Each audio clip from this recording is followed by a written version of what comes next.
Jubilee hills exit polls లో majority సర్వేలు చెప్పినట్లే కాంగ్రెస్ ఘన విజయం సాధించింది. కాంగ్రెస్ కు తామే ప్రత్యామ్నాయం అంటూ ప్రచారం చేసుకున్న బీజేపీకి కనీసం డిపాజిట్స్ కూడా దక్కలేదు. కేంద్ర మంత్రి కిషన్ రెడ్డి ఉప ఎన్నిక బాధ్యతలు భుజాన వేసుకుని పనిచేసిన బీజేపీ కనీస పోటీ ఇవ్వలేక చతికిల పడిపోయింది. ఇక సార్వత్రిక ఎన్నికల్లో కంటే తక్కువ ఓట్లు దక్కించుకుని 3వ స్థానానికి పరిమితం అవ్వాల్సిన పరిస్థితి దాపురించింది.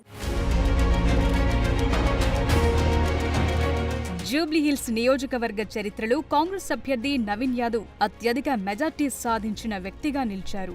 2009లో ఈ నియోజకవర్గం ఏర్పడగా అదే ఏడాది జరిగిన ఎన్నికలు కాంగ్రెస్ నుంచి పోటీ చేసిన విష్ణువర్ధన్ రెడ్డి టీడీపీపై 21,741 ఓట్ల మెజార్టీతో గెలిచారు. ఆ తరువాత 3 సార్లు గెలిచిన మాగంటి గోపీనాథ్ దాన్ని బీట్ చేయలేకపోయారు. కానీ నవీన్ యాదవ్ ఈ ఉప ఎన్నికలో 24,729 ఓట్ల మెజార్టీ సాధించి రికార్డు సృష్టించారు.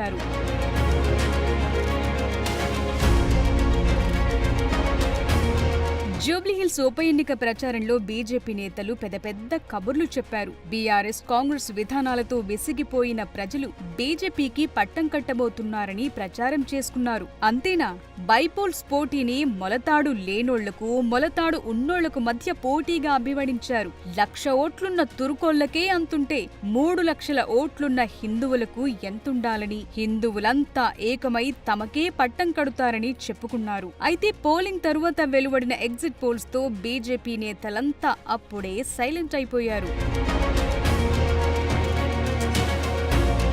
డిపాజిట్లు దక్కించుకోలేకపోయిన బీజేపీకి కనీసం 2వ స్థానంలో నిలిచిన బీఆర్ఎస్ కు వచ్చిన ఓట్లలో పావు వంతు కూడా దక్కలేదు. కాంగ్రెస్ అభ్యర్థి నవీన్ యాదవ్ కి వచ్చిన మెజార్టీ ఎంతో అన్ని ఓట్లు కూడా పడలేదు. నవీన్ యాదవ్ మెజార్టీ 24,658 ఓట్లయితే బీజేపీకి ఈ ఎన్నికల్లో దక్కిన ఓట్లు 17,061 ఓట్లు మాత్రమే. దీన్ని బట్టే జూబ్లీహిల్స్ లో బీజేపీ పరిస్థితి ఎంత దారుణంగా తయారైందో అర్థం చేసుకోవచ్చు. ఆ క్రమంలో జూబ్లీహిల్స్ ఉప ఎన్నికలో సీఎం రేవంత్ రెడ్డి జోస్యం నిజమవటం హాట్ టాపిక్ గా మారింది. ఈ ఎలక్షన్లలో బీజేపీ అభ్యర్థికి డిపాజిట్ దక్కదని ఎన్నికల ప్రచారంలో సవాల్ చేశారు సీఎం రేవంత్ రెడ్డి. చాలా ఎన్నికలలో మనం విశ్లేషించుకున్నాం, మాట్లాడుకున్నాం. నేను ఈరోజు స్పష్టంగా చెప్తున్నా, ఈ ఎన్నికల్లో భారతీయ జనతా పార్టీకి డిపాజిట్ రాదు. అంటే పూర్తిగా హిందువులు బీజేపీకి వ్యతిరేకంగా ఉన్నారని ఇది రెఫరెండంగా బండి సంజయ్ గారు భావిస్తారా?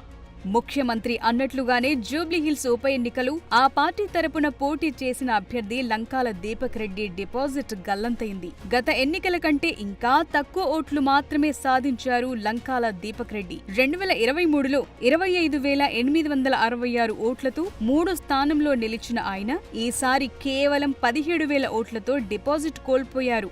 ఎన్నికల ప్రచారంలో సీఎం రేవంత్ రెడ్డి విసిరిన సవాల్కు బీజేపీ దగ్గర సమాధానం లేకుండా పోయిందన్న మాట వినిపిస్తోంది.